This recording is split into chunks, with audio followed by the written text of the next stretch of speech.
Graça e paz, meus queridos. Que Deus abençoe muito a sua vida.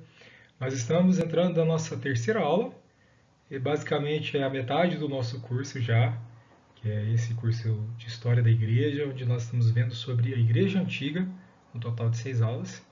Essa aula já foi ministrada de maneira presencial na Escola Bíblica Dominical da Missão Vide, no último dia 29 de maio de 2022. Então agora nós estamos gravando essa aula para colocar no YouTube. Espero que você possa fazer um bom proveito. Em nome de Jesus. Vamos iniciar então nossa matéria. Hoje, continuando nosso módulo 1, História da Igreja Antiga, que vai do século 5 a.C. até o ano 590 d.C. Nós temos aí a nossa aula de número 3, onde nós vamos falar sobre as heresias e as controvérsias cristológicas. Que vem a ser as heresias e as controvérsias cristológicas. Como a gente viu na nossa última aula, onde nós falamos sobre a patrística, nós verificamos, foi falado com vocês algumas coisas, que a partir do momento em que os apóstolos morrem, pessoas elas precisam assumir o papel de protagonismo dentro da igreja. E esse papel vai caber aos bispos e aos padres, os primeiros bispos, o qual são os patrísticos, por isso o nome patrística, os primeiros. E por quê? Porque eles são as pessoas que vão dar a resposta às heresias e às controvérsias cristológicas, às deturpações que surgirão acerca de Cristo. E isso é algo extremamente importante. E então, para a gente começar, nós vamos falar sobre o gnosticismo, a primeira heresia que nós vamos ver. Por quê? Porque o gnosticismo é a heresia mais fundamental de todas. A gente vai ver, de acordo com os fundamentos do gnosticismo, que ele está praticamente entremeado na maioria, ou se não em todas as heresias que nós vamos trabalhar na nossa aula de hoje. E de onde vem isso? Gnosticismo vem da palavra grega gnose, e gnose significa conhecimento. Seus praticantes eles acreditavam que para que eles pudessem ser salvos, eles tinham que adquirir um certo conhecimento espiritual superior. E que apenas eles, os gnósticos, eles detinham esse conhecimento. Esse conhecimento era exclusivo dos gnósticos, então eles achavam que eles eram superiores aos próprios líderes da igreja nessa época. O gnosticismo ele é uma mistura de crenças do cristianismo, do judaísmo, das religiões de mistério e do dualismo grego. E isso, meus queridos, ele se torna a principal ameaça contra a igreja no período antigo. Por quê? Porque ele é como se fosse um câncer. Ele vai começar lá dentro, disseminando as suas falsas informações falsas, e aquilo vai espalhando pelo corpo. Muitas pessoas começam a acreditar, a duvidar da ressurreição corporal de Jesus, começam a questionar muitos dos ensinos dos apóstolos que, a partir daquele momento, já não estavam ali mais, baseado em quem está a autoridade dos bispos e dos padres que estão ali à frente da igreja. Então, essas coisas começam a crescer, a espalhar dentro do corpo de Cristo. E era algo absolutamente pernicioso, muito perigoso para a igreja nessa época. E nós vamos ver que dentro das epístolas de João, de Paulo, a gente já vai ver, num nível inicial, um certo tipo de combate a essas heresias gnósticas. E para nós sabermos um pouco mais do que realmente é o gnosticismo, é importante que a gente compreenda basicamente 5 fundamentos do qual o gnosticismo ele repousa.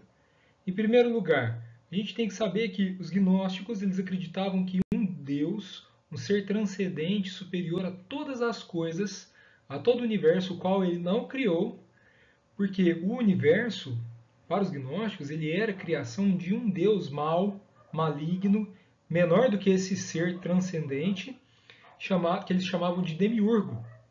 Então, o universo, a matéria, ela é obra desse demiurgo, e esse Deus, esse ser transcendente, acima de todas as coisas, superior, perfeito, ele não se relacionava com esse universo, e como ele era absolutamente bom, ele não poderia ter criado algo tão ruim que é o universo no qual nós vivemos, que é o planeta no qual nós vivemos, a matéria da qual nós vivemos. Mas, então, esse demiurgo, ele é originário desse Deus transcendente, Às vezes, né, aí vai depender da crença que o gnóstico teria naquela época. Alguns acreditavam que seria da saliva, ou do sêmen, ou até mesmo uma emanação desse deus. E aí teria surgido esse demiurgo, esse deus mal, que teria a capacidade de criar algo muito ruim, que é a matéria, da qual nós somos feitos. Mas, como esse demiurgo ele é uma emanação desse ser transcendente e absolutamente perfeito, quando ele cria o universo ele contém centelhas divinas desse ser único, transcendente e separado do universo, que é o perfeito. Então, esse demiurgo, a mesma centelha divina que ele tem dentro dele, ele passa para essa criação que é absolutamente má. Só que essa centelha ela fica aprisionada dentro do corpo, aprisionada dentro da matéria. De modo que a matéria é ruim, mas a essência, a centelha divina, é algo bom. Então, meus queridos, para os gnósticos, a queda e a criação são a mesma coisa. Ou seja, a criação, ela nada mais é do que a materialização do mal. Os homens, eles não pecam no sentido igual nós cristãos acreditamos que em um determinado momento da história, lá no Jardim do Éden, Adão e Eva desobedeceram uma ordem de Deus. Não. O homem, ele peca justamente porque ele é feito de matéria e a matéria é má. Isso faz parte da natureza em qual o ser humano foi criado. Os homens, ele peca pela ignorância dele, por ele ser feito de matéria. E como que esse homem, então, ele vai obter a salvação? A salvação, ela se dá por meio do autoconhecimento. Ou seja, o homem, ele descobre a verdadeira natureza dele, então ele inicia um caminho de volta ao lar. Essa salvação, ela é oferecida pelo grande Espírito que tem o desejo, a ambição de reunir as centelhas divinas do qual existem dentro da nossa essência. Basicamente, esse é aquilo que os gnósticos acreditam acerca da salvação. E aonde que entra Cristo nisso? Onde que vai entrar Jesus nessa história? Jesus, então, ele é uma emanação do próprio Criador transcendente, do próprio Deus transcendente que não criou o universo, acima de todas as coisas e perfeito. Ele é uma emanação desse Deus, um redentor espiritual, o qual ele veio ao mundo para ensinar os seres humanos da sua real natureza. Para que os seres humanos possam alcançar o autoconhecimento e assim que eles possam, de fato, alcançar a luz e a salvação. Para eles, o Cristo Redentor entrou em Jesus na ocasião do seu batismo, mas esse mesmo Redentor, esse mesmo Espírito, esse mesmo grande Espírito que quer reunir todas as centelhas do mundo, ele teria deixado o próprio Cristo na ocasião da sua morte, porque como ele é o ser perfeito, ele não pode morrer. E em relação ao gnosticismo, quais foram as reações que a igreja trouxe? Isso aqui é num caráter bem básico, as reações que a igreja trouxe em relação a essa heresia. O gnosticismo ele foi uma ameaça ainda nos tempos dos apóstolos, e as epístolas foram escritas visando, entre outras razões, combater os seus ensinos. Nós vamos ver que Colossenses, as epístolas joaninas e a segunda carta a Timóteo são exemplos aceitos pelos estudiosos do Novo Testamento de escritos que tinham como pano de fundo o combate a esta heresia. Um exemplo está aí em João, primeira epístola de João, no capítulo 2, verso 27, e também o 3:7, a gente vai ver um pouquinho, alguma coisinha assim de falando a respeito dos falsos ensinos. O docetismo, que é uma variação, uma derivação desse gnosticismo que nós acabamos de ver, ele negava que Jesus ele tivesse um corpo físico, mas que Jesus ele tivesse apenas uma aparência, uma doqueu. Ele parecia ser humano, mas ele não era humano. É como se nós víssemos um espectro, um fantasma no formato humano. Foi um desdobramento do gnosticismo e parece ter sido respondido na primeira carta de João, no capítulo 4, versículo 2, e também na segunda carta de João mesmo, no versículo 7, onde ele fala que Jesus ele veio em carne e osso, ele veio corporalmente ao mundo. A gente principalmente consegue perceber isso no relato da incredulidade de Tomé, aonde Tomé encosta, de fato, na chaga que Jesus tinha no seu corpo, e também ele encosta nos furos que Jesus tinha na mão. Então isso também é uma outra forma de provar que Jesus, de fato, ele veio em corpo, já contrariando aí o que diz o docetismo do século I. Nossa segunda heresia que a gente vai ver hoje é o ebionismo, que é uma heresia judaizante, judaico-cristã, que defendia que a salvação era apenas por meio da lei. Aqui nós temos os judaizantes, aquelas pessoas que Paulo combateu bastante em suas epístolas, e eles afirmavam que Jesus ele era filho de José e que Deus adotara Jesus como filho na ocasião do seu batismo. Ou seja, Jesus ele não era uma concepção, ele não veio da Virgem Maria. A Maria, ela casou com José, eles tiveram relações sexuais, Jesus é fruto do casamento deles. Jesus é filho de José no sentido de ser filho biológico de José. E então Jesus ele foi adotado como filho de Deus quando ele foi batizado por João Batista. Para o ebionismo, Jesus era um novo Moisés, um libertador. Então eles enfatizavam os escritos de Tiago e Pedro em detrimento das epístolas paulinas. O termo ebionismo ele tem origem no hebraico e significa pobre. Foi uma heresia que ela ficou basicamente ali em Jerusalém, em Samaria, os lugares ainda onde nós tínhamos o judaísmo muito forte, e essas pessoas aqui eram aquelas que nós vamos chamar de judaizantes. Nossa próxima heresia, agora já no século II, o montanismo. Montanismo, que recebe o nome de seu fundador, Montano, que ele era fundador dessa nova revelação e nova profecia. Montano ele era um sacerdote na cidade da Frígia, Turquia, e ele converteu-se ao cristianismo. E ele criticou a autoridade dos bispos e dos escritos apostólicos em detrimento da sua autoproclamação como profeta e porta-voz de Deus. O que Montano pregava? Ele pregava o eminente retorno de Cristo, a Frígia, ele ia voltar lá no lugar onde ele estava, lá junto com a religião dele, junto com a seita dele, no qual seria instaurado ali, na Turquia, o reino de Deus, e aonde ele, Montano, teria um lugar de preeminência em todo esse reino. E como prática para poder a prática que os seus seguidores tinham era o ascetismo rigoroso, que se dava pela privação de relações sexuais e também pelos jejuns severos. Montano ele foi excomungado da igreja junto com seus seguidores no ano 160 d.C. e ele fundou várias congregações que rivalizaram as igrejas cristãs dos lugares onde elas estavam instaladas. Aqui nós temos a primeira divisão dentro do próprio cristianismo.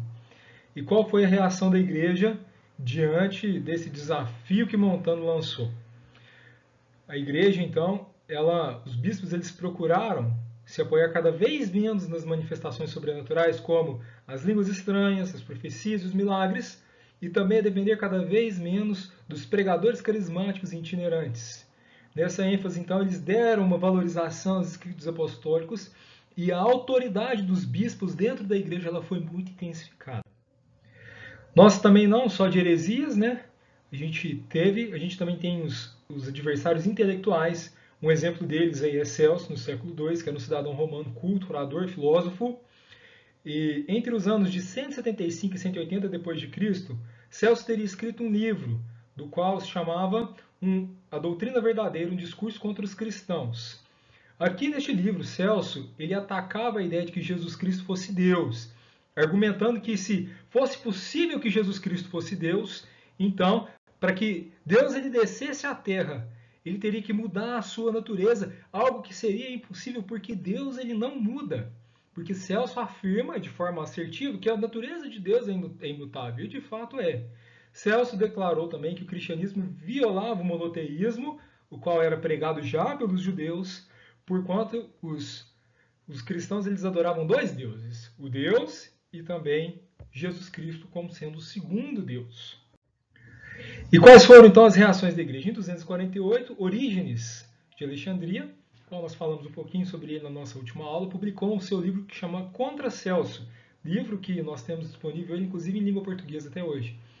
pela necessidade de uma resposta aos argumentos do filósofo pagão, que era um grande problema para essa nova religião, para o cristianismo. Esse livro, Contra Celso, Orígenes, a gente pode reconhecer que ele fez uma tentativa honesta de tentar responder Celso, apesar dele não ter sido plenamente bem sucedido. Mas a gente vai ver que a igreja responderá à altura essas questões de Celso, principalmente nos seus concílios, sobretudo no concílio da Calcedônia e no concílio de Nicéia, quais nós veremos nas nossas próximas aulas. As questões suscitadas por Celso contribuíram nas formulações para a doutrina da Trindade. Uma vez que nós não adoramos dois deuses ou três deuses, nós adoramos um Deus, o qual é composto por três pessoas que são diferentes em personalidades, mas são únicas em essência. Nossa próxima heresia do século II também, Marcião. Marcião, nascido em Sinope, no Ponto, caiu na região do Ponto, na Turquia, por volta do ano 85 d.C., ele foi expulso da igreja no ano 144, quando ele já estava em Roma. Ele estava o quê? Difundindo as suas ideias. E quais eram as ideias? Ele fazia uma distinção completamente radical entre o Antigo e o Novo Testamento. Ele acreditava que o Jeová, Yahweh, apresentado nas escrituras judaicas no Antigo Testamento, ele era severo, arbitrário, incoerente, tirânico, ou seja, era o próprio demiurgo, era um Deus mau, um Deus ruim, um Deus que só fez coisas más e só queria saber de sangue, completamente diferente do Deus que é revelado no Novo Testamento, o Pai amoroso de Jesus Cristo, Abba, que nós vemos ele nos livros. Então, Marcião listou os livros que ele acreditava serem inspirados, de fato, pelo Espírito Santo, por Deus. E ele só escolheu os livros que não tinham nenhum traço do judaísmo, porque ele considerava que o judaísmo ele era uma ideia ultrapassada e inútil à fé cristã. Os livros que Marcião tinha feito na sua listagem, no seu cânon, eles eram uma versão simples, mais editada do Evangelho de Lucas, o qual nós também podemos chamar de Evangelho de Marcião, e as epístolas paulinas, excetuando as pastorais, ou seja, menos Timóteo 1 e 2 e Tito, organizando assim a primeira tentativa de um cânon do Novo Testamento. Para Marcião, Jesus Cristo tinha apenas uma aparência humana, sem nunca ter se encarnado realmente, ou seja, ele está aqui trazendo para cá uma ideia do docetismo, da heresia docetista. Essa posição lhe aproximava de alguns conceitos gnósticos. Após a expulsão da igreja, Marcião fundou várias congregações durante os primeiros séculos da era cristã. E o pensamento de Marcião pode ser encontrado nos fragmentos da sua obra Antíteses. Reações da igreja. Uma das principais reações que Marcião provocou foi a necessidade de uma lista, um cânon dos escritos apostólicos. No Novo Testamento, os livros que de fato foram inspirados e são autoritativos por parte da igreja. E isso foi algo importantíssimo, porque Marcião, nessa tentativa dele primeiro de listar quais seriam os livros verdadeiros, né, que a gente deveria seguir, então ele acaba fomentando isso dentro da própria igreja. A igreja para e pensa, nossa, nós temos que realmente, de fato, estabelecer quais são os livros corretos, quais são aqueles livros que de fato Deus nos deu para que nós possamos seguir essas ideias de modo a não ter nenhum tipo de prejuízo, não ter espaço suficiente para essas heresias. Isso foi algo que Marcião provocou. Nossa próxima heresia, o maniqueísmo do século III, fundado por Mani, que era um persa, região do Irã, nascido no terceiro século da era cristã. Ele viveu de 216 até 276 d.C. e ele misturava o conceito do cristianismo, zoroastrismo e outras religiões orientais.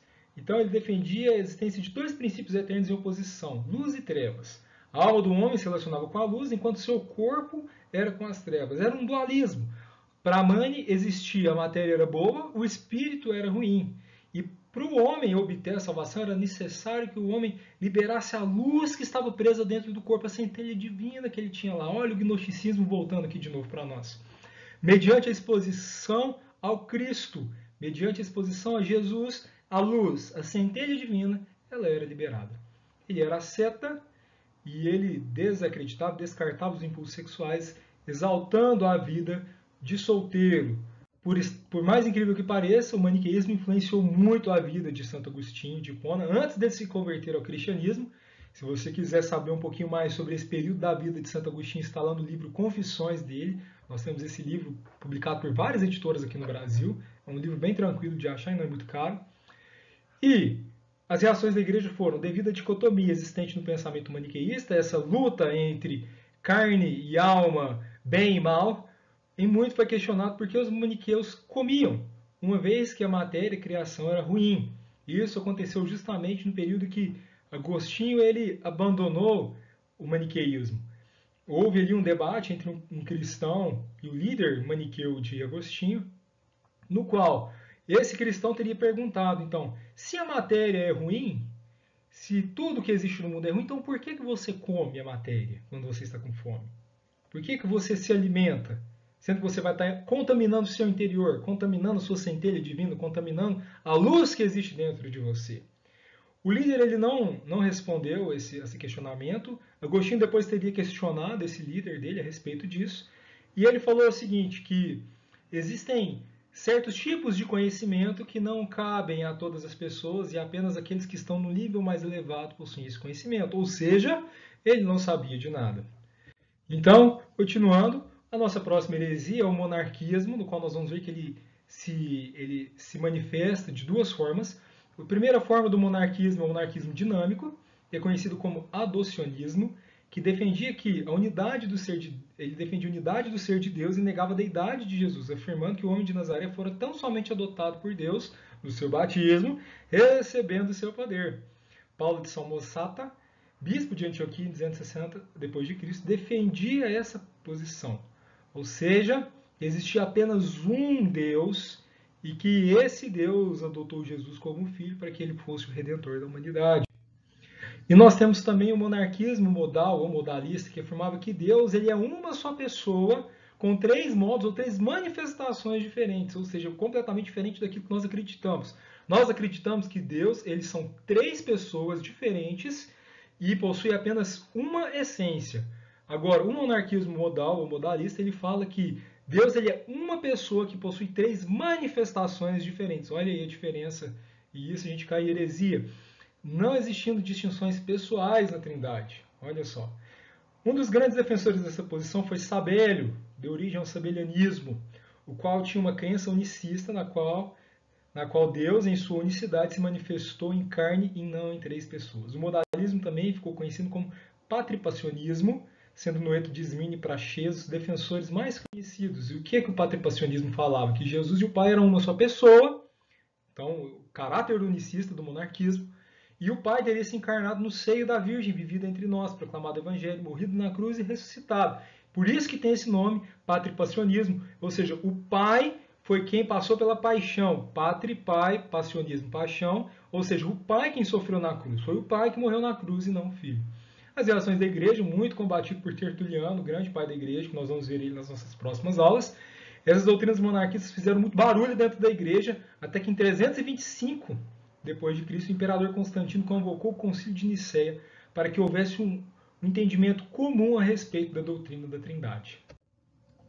E nós temos também o donatismo no século IV, movimento criado por Donato, um cristão do norte da África que se recusava a reconhecer a autoridade de bispos que negaram a fé em Cristo, os conhecidos como traditores, por ocasião das perseguições imperiais promovidas pelo Império Romano e que, posteriormente arrependidos, desejavam voltar à comunhão. Você lembra que a gente falou na nossa última aula que as pessoas, quando elas eram pegas pelos imperadores, quando nós tivemos aquelas perseguições de caráter mais universal, as pessoas elas eram levadas à júri, ali elas tinham que oferecer um sacrifício diante da estátua, aí elas pegavam o libelo. Então, muitos cristãos naquela época, veja bem, eles pegaram esse libelo com a justificativa de não serem mortos. E isso foi uma ofensa porque aquelas pessoas estavam renegando o próprio Cristo. E isso aconteceu com muitos líderes na igreja. E Donato ele foi mais além, ele falava então que aqueles cristãos, aqueles líderes da igreja que haviam negado a sua fé em Cristo, essas pessoas, os sacramentos que elas ministraram não eram sacramentos válidos, ou seja, o batismo que ele ofereceu não era um batismo válido, a pessoa tinha que ser rebatizada, a ceia que aquela pessoa ministrou não era uma ceia válida, aquela pessoa tinha que tomar a ceia novamente. Então eles alegavam essas coisas. Donato estava combatendo essas coisas até que veio Agostinho de Hipona, combateu essa heresia, alegando que a eficácia do sacramento, a eficácia do batismo e da Eucaristia, a Santa Ceia, não está no ministro, e sim no poder de Cristo através do Espírito Santo. Nossa próxima heresia é o arianismo, que vem de Ario, um presbítero de Alexandria. Ele ensinava que o Filho não era eterno, mas que o Filho em determinado momento ele foi gerado, ele foi criado pelo Pai, além de ser subordinado, ou seja, Deus é eterno, Deus não tem nem início e nem fim, certo? Deus ele sempre existiu, não existe o início de Deus, mas Jesus não. Como Deus ele não tem nem início nem fim, Jesus ele tem o seu início, mas ele não tem fim. Então Jesus é infinito, mas ele não é eterno. Para ele, Jesus ele foi criado em um dado momento da história. E além disso, ele é subordinado ao Pai. As reações da igreja, assim como no monarquismo que a gente viu, Ario fez muito barulho também, arrastou muita gente para o lado dele, até o Concílio de Nicéia, em 325 depois de Cristo. E quando nós formos falar sobre o Concílio de Nicéia, a gente vai ver que nós temos alguns líderes da igreja, né? Um deles, inclusive, era Eusébio, um grande historiador da igreja na Idade Antiga, que defendia as posições arianas. Só para a gente poder falar, eu tinha esquecido de falar isso com vocês, hoje nós temos ainda, né, uma seita, não pode falar que é uma religião, mas a gente tem uma seita, os quais eles têm sim ainda essas ideias arianas, que são as testemunhas de Jeová. Eles acreditam que Cristo ele foi criado em determinado momento, que Cristo ele é subordinado e que Cristo ele não tem o mesmo nível de autoridade que Deus, por exemplo. Ele não é Deus, ele é um Deus, mas não é Deus, Jeová, igual nós conhecemos. Próxima heresia nossa é o nestorianismo. Nestor era um cristão nascido na região da Antioquia, na Turquia. Lembre-se, nós temos duas Antioquias. Nós temos a Antioquia da Síria e a Antioquia da Turquia. Esse aqui é a Antioquia da Turquia, tá bom? Afirmava que a encarnação consistia na relação de duas pessoas, o eterno Filho de Deus, o Logos, e o mortal Jesus de Nazaré. Portanto, meus queridos, Jesus ele não era uma só pessoa, mas sim duas. Como se elas habitassem juntas dentro de um mesmo corpo. Seria como se fosse uma espécie de casal. Jesus, então, eram duas pessoas. O nestorianismo ele foi expurgado da igreja no Concílio de Calcedônia em 451. A gente vai ver mais sobre isso quando a gente for falar sobre o Concílio de Calcedônia. Mas Jesus, adiantando um pouquinho, a gente acredita que... Qual que é a natureza de Jesus? Que Jesus ele é apenas uma pessoa, mas ele é 100% homem e 100% Deus. É o que os pais da igreja vão chamar de o encontro hipostático das duas naturezas de Jesus.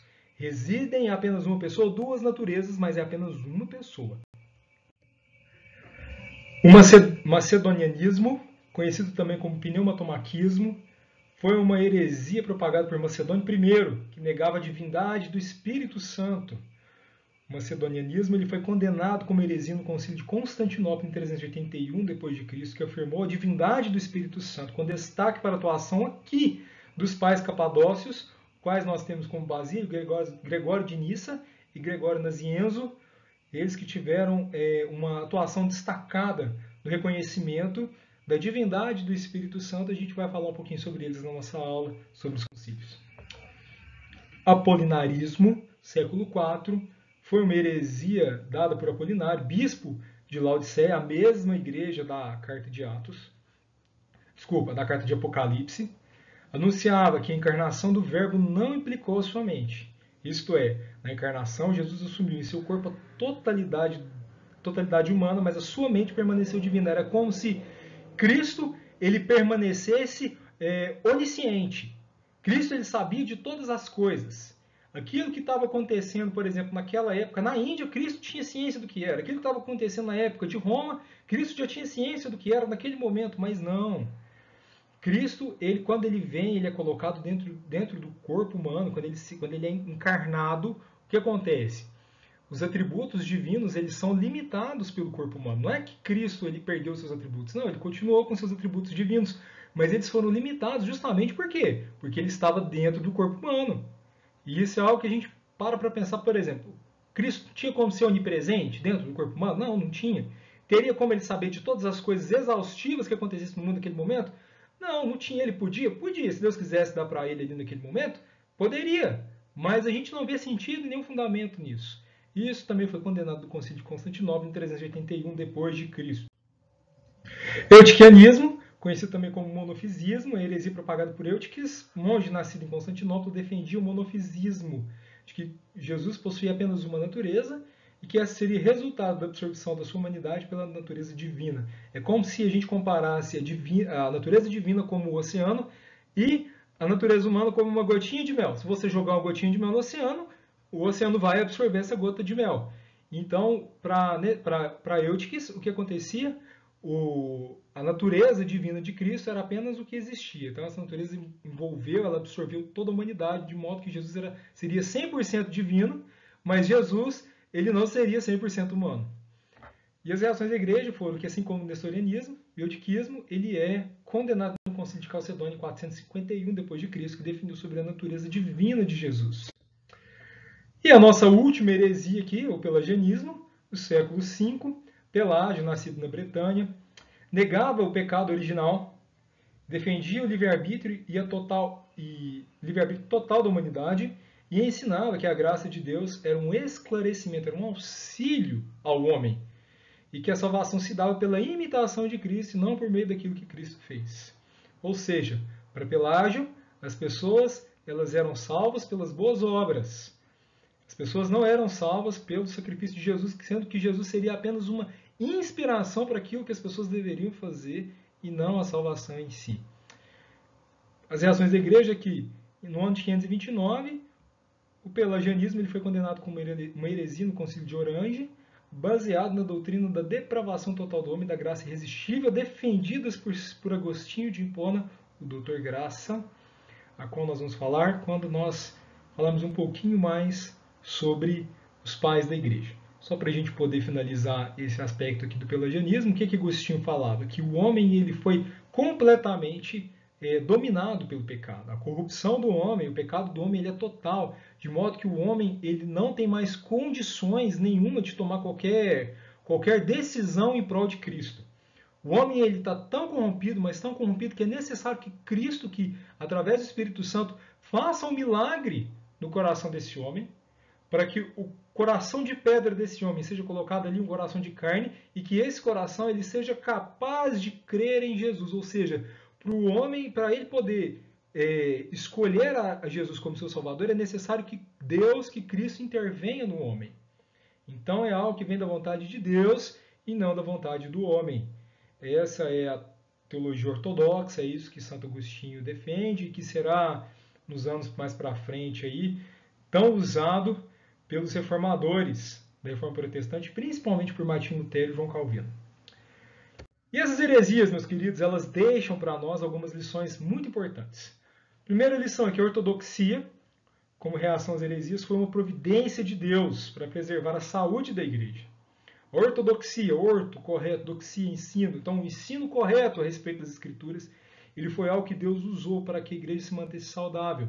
A teologia não deve jamais ser desprezada, pois ela identifica os focos de erros que podem comprometer a verdade cristã. Nós precisamos sempre valorizar a teologia dentro da nossa igreja, dentro da sua vida. Você não precisa ser um mestre, um doutor em teologia, mas você precisa ter um conhecimento básico acerca disso, principalmente para que, quando você estiver diante de alguma heresia, e hoje, meus queridos, as heresias elas só trocam de roupa. Elas possuem uma nova roupagem, mas elas estão aí tentando destruir a igreja como estiveram desde o início dela. Então, você precisa conhecer um pouco de teologia para você entender como você crê. É importante que nós não apenas creiamos, mas nós entendamos o porquê nós cremos dessa forma. Crer também é entender. Essa é a frase do John Stott. Se não houvesse homens capazes de explicar a fé racionalmente, talvez o cristianismo não chegasse à maturidade a qual nós temos hoje. O cristianismo hoje é uma religião madura, nós temos todas as nossas doutrinas básicas e fundamentais estabelecidas. Então isso é algo muito importante e foi algo importantíssimo que os pais da igreja fizeram, que nós vamos ver nas nossas próximas aulas, quando a gente fala sobre os pais da igreja, sobre os concílios, que foram as principais reações a essas heresias. O anti-intelectualismo teológico ele é pernicioso, ele é perigoso para a igreja. A gente tem que tomar muito cuidado com aquelas pessoas que falam, não, para mim é só a Bíblia, não existe mais nada além de Bíblia. Meu querido, a Bíblia é a base de tudo. A Bíblia não tem erros. Quando nós estudamos teologia e lemos livros de homens, nós estamos lendo livro de homens falíveis, homens que cometem erros, e nós não temos que concordar tudo com eles. Mas nós estamos também estudando homens piedosos, que tiveram uma vida de oração, que viveram uma vida humilde, uma vida para Deus, e muitos perderam sua vida em prol de Jesus. E isso é algo que nós temos que considerar a todo momento. E o anti-intelectualismo, ele justamente leva ao contrário disso, a nós desprezarmos aquilo que esses homens já fizeram. Sempre houve no meio da igreja mestres que tentaram distorcer o ensino correto das escrituras sagradas. Isso é algo que vem sendo divertido desde Paulo para nós. E devemos amar os homens de Deus que se deram pela luta de guardar a verdade cristã, mesmo que custassem suas próprias vidas. A resposta aos ataques dos intelectuais pagãos e dos religiosos heréticos foi a ortodoxia patrística, ou seja, a reflexão teológica produzida pelos pais da igreja, que sistematizou toda a compreensão acerca da fé cristã. Isso é o nosso tema da próxima aula. Nós vamos ver os pais da igreja, os patrísticos, aquilo que eles falaram para nós, os quais nós dividimos basicamente em 3 grupos, que são os pais apostólicos, os pais apologistas e os polemistas. Próxima aula, então, a gente fala sobre isso. Muito obrigado até aqui, que Deus abençoe muito a sua vida, espero que você tenha aproveitado. Fica com Deus. Tchau.